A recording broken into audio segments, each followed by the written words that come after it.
एक तो योग दिवस आने वाला है, तैयारियां चल रही हैं खूब, दूसरा मोदी सरकार के 2 साल हो गए हैं, तो इसीलिए सारी चीज़ों पर स्वामी जी आपकी राय लेना चाहूँगी। कितने संतुष्ट हैं 2 साल से आप?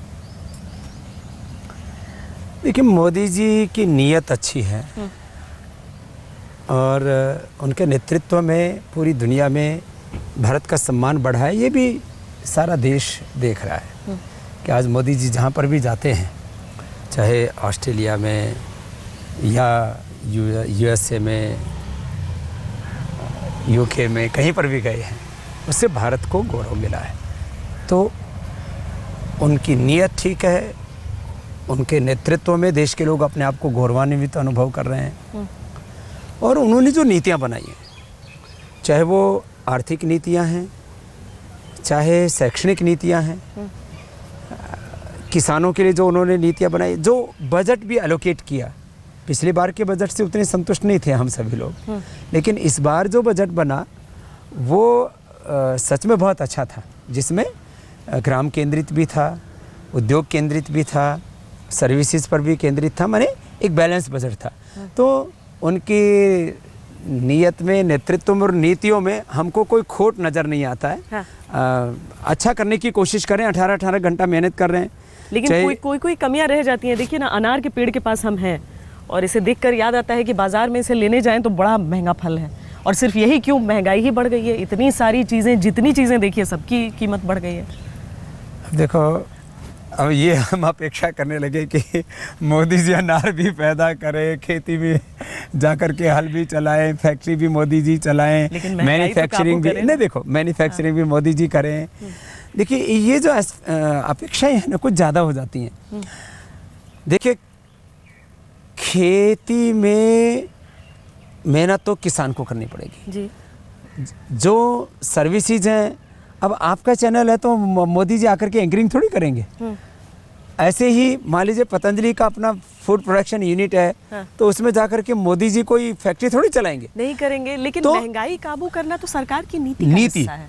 देखिए, नीतियां सरकार की अच्छी हो, ये मैं मानता हूँ। कोई इस तरह से एक बैलेंस प्रोडक्शन होना चाहिए।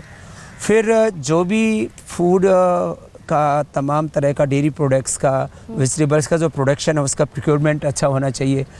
करीब 1 लाख करोड़ रुपए के तो शाक, सब्जियां, फल हमारे देश में सड़ जाते हैं। हाँ। जब सीज़न होता है टमाटर का, तो टमाटर लोग सड़कों पर फेंकना पड़ता है, उनको आलू को सड़कों पर फेंकना पड़ता है, इतना ज़्यादा हो जाता है जी।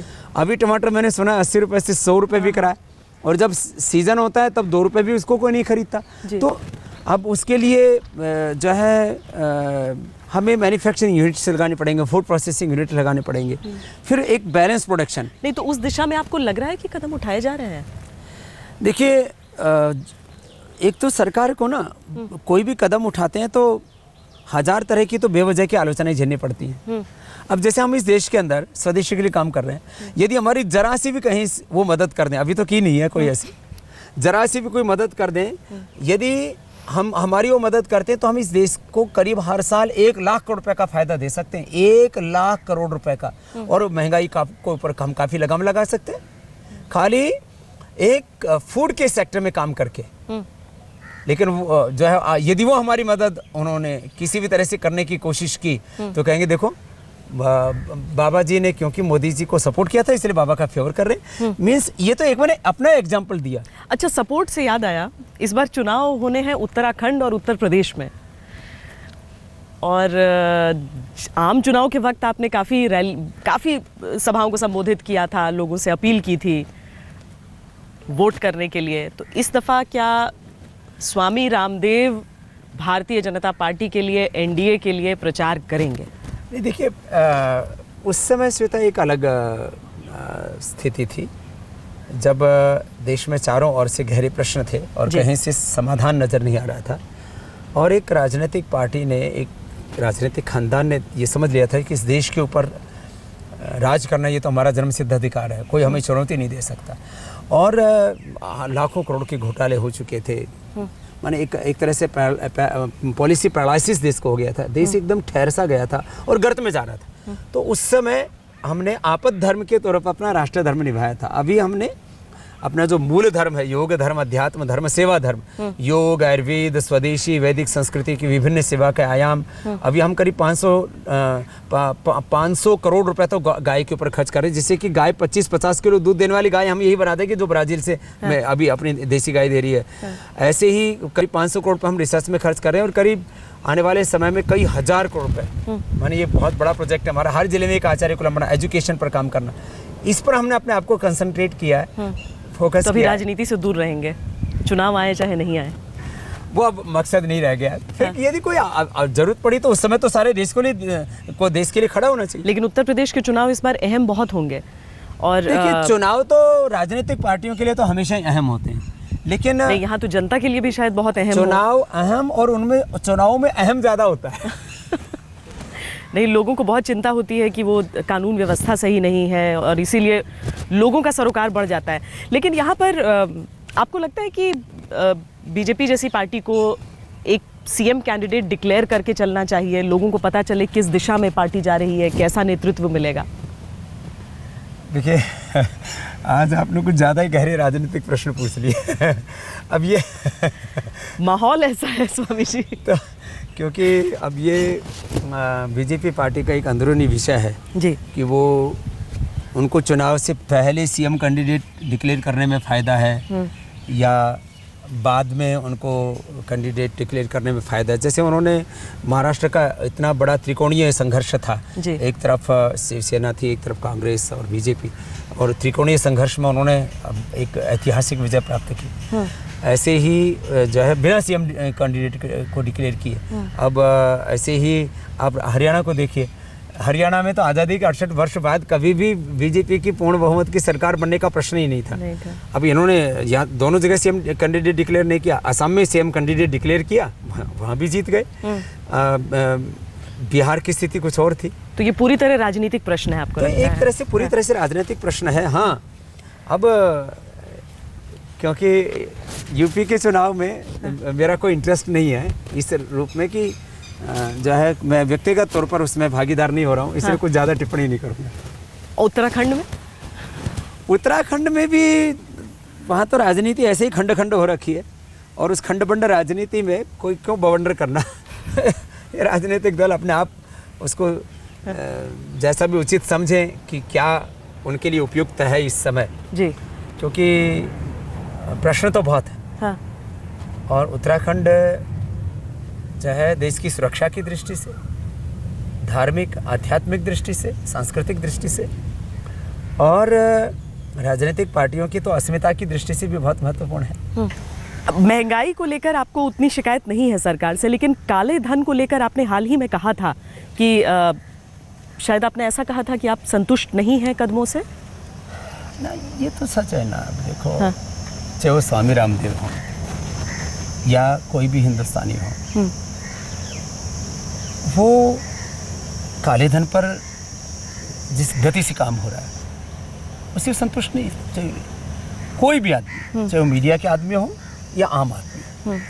तो ये एक बड़ा प्रश्न जरूर है।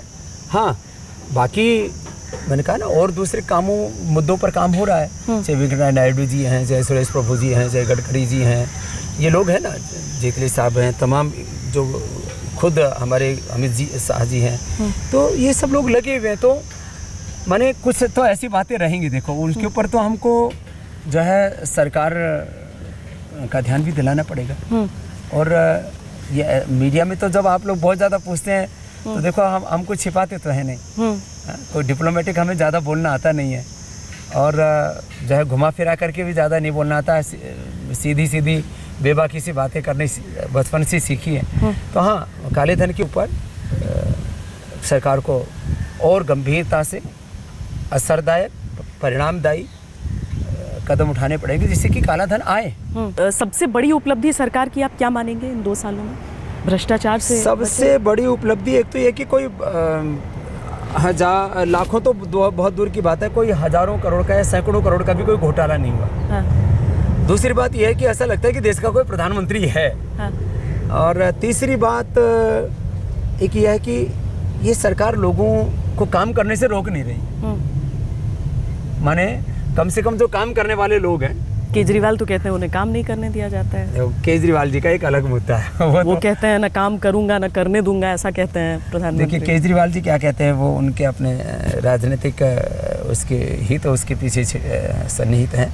लेकिन ये सच है कि करीब 12 साल पहले वाजपेयी जी के समय में जो चारों तरफ राष्ट्रीय राजमार्गों का जाल बिछना शुरू हुआ था, वो काम बीच में बंद सा हो गया था।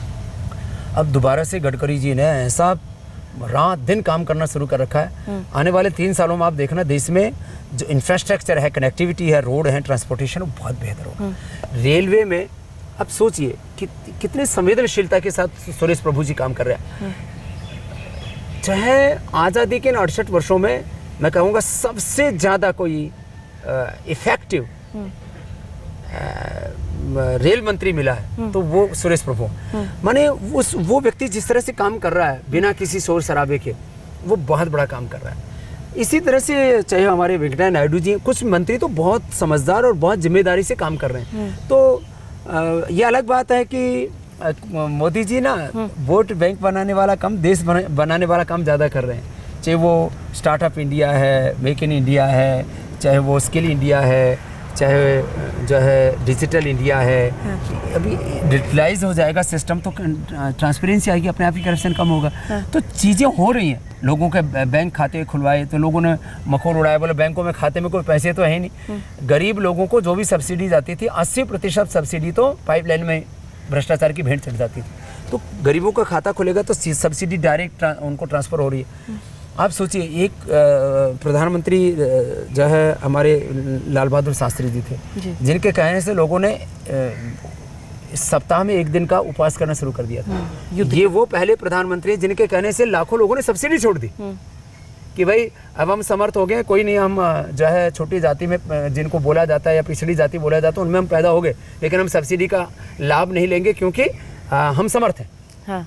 तो काम तो हो रहे हैं लेकिन जो है वो देश बनाने वाले काम हो रहे हैं और विरोधी लोग जो है उनको तो कोई मुद्दा चाहिए ही हो। अच्छा, मैं ख़त्म करूं से पहले 2 सवाल आपसे जानना चाहती हूँ। वो ये कि विरोधियों में जितने भी विरोधी हैं उसमें सबसे सशक्त आपको कौन ऑपोजिशन दिख रहा है इस वक्त? अब जो है ना श्वेता बहुत नहीं, तो विरोधियों के बारे में मैंने ये थोड़ी बोला कि आपको सबसे खराब मंत्री कौन लग रहा है, सबसे अच्छा मंत्री। ये आपके लिए मुश्किल का सवाल हो सकता है। देखिए ये भी बहुत मुश्किल का सवाल है, लेकिन इतना मैं कहूँगा कि कांग्रेस जो है वो आज बीजेपी की सशक्त विरोधी पार्टी नहीं रही है। माने विपक्ष में आज कांग्रेस नहीं दिखती है। और मैं कोई राहुल गांधी जी की मजाक उड़ाने के लिए या उनको नीचा दिखाने के लिए बात नहीं कर रहा हूँ। यदि कांग्रेस ने अपनी लीडरशिप चेंज नहीं की, राहुल गांधी जी को ही प्रत्यक्ष या परोक्ष रूप से आगे करते रहे, तो बीजेपी के लिए बड़ा आसान होगा कांग्रेस मुक्त भारत बनाना। यानी आपको लगता है कि राहुल गांधी को अगर कांग्रेस अध्यक्ष बनाया जाए तो ये पार्टी के हित में नहीं होगा? नहीं, ये बीजेपी के लिए बड़ा आसान काम होगा। उनका कांग्रेस मुक्त भारत का सपना बहुत जल्दी पूरा हो जाएगा। यदि वो प्रियंका को आगे लेकर के आते हैं और कुछ युवाओं को आगे लेकर के आते हैं, माने उस पार्टी को थोड़ा लोकतांत्रिक और बना देते हैं।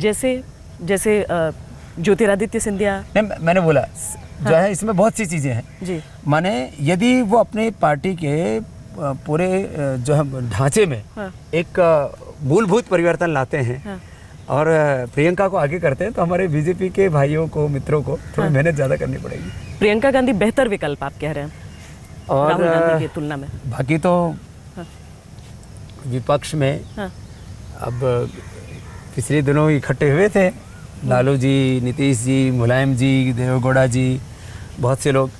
लेकिन अब ये जो तीसरा मोर्चा जिसको हमेशा से बोला जाता था, अब वो जैसे बिहार में तो उन्होंने चमत्कार करके दिखा दिया। ये देश में कितने संगठित हो पाते हैं? तो देखो, राजनीति जो है ना वो शाश्वत धर्म नहीं है। वो राजनीति तो खरबूजे की तरह, कहते हैं ना, रंग बदलता है, क्रिकेट की तरह रंग बदलता है। नीतीश कुमार सबको कबूल हो जाएंगे, उन्हीं का नाम रखा जा रहा है आगे। अभी देखिए, ये मैंने कहा ना, राजनीति ये जो है क्षणिक धर्म होता है। इसमें कब क्या बुलबुला उठ जाए कोई, हाँ। ये आंधी नहीं होती है, ये बुलबुलों की तरह होती है राजनीति। तो राजनीति में कोई नई नई बुलबुलें उठते रहेंगे। हाँ। और हमारे जो है दिलों में एक संकल्प है कि हम आने वाले 50 वर्षों में भारत को सामाजिक, आध्यात्मिक, आर्थिक, राजनीतिक दृष्टि से इतना सशक्त बनाएं कि जो भारत कभी विश्व का नेतृत्व करता था, जगत गुरु, विश्व गुरु कहलाता था, वो भारत फिर से परम वैभवशाली और world economic, world spiritual power बन जाए। ये काम हम ज़रूर करना चाहेंगे, क्योंकि हम हिंदू राष्ट्र नहीं बनाना चाहते, हम आध्यात्मिक राष्ट्र, आध्यात्मिक भारत और आध्यात्मिक विश्व को बनाने के लिए आगे बढ़ रहे हैं। और इसमें चाहते हैं सब लोग सहयोग करें। तो राजनीति में तो उतार चढ़ाव आते रहेंगे, उथल पुथल आती रहेंगी। हम एक बहुत बड़े स्पिरिचुअल एजेंडे को लेकर के आगे चल रहे हैं। बहुत बहुत धन्यवाद हमसे बातचीत करने के लिए स्वामी। नमस्ते।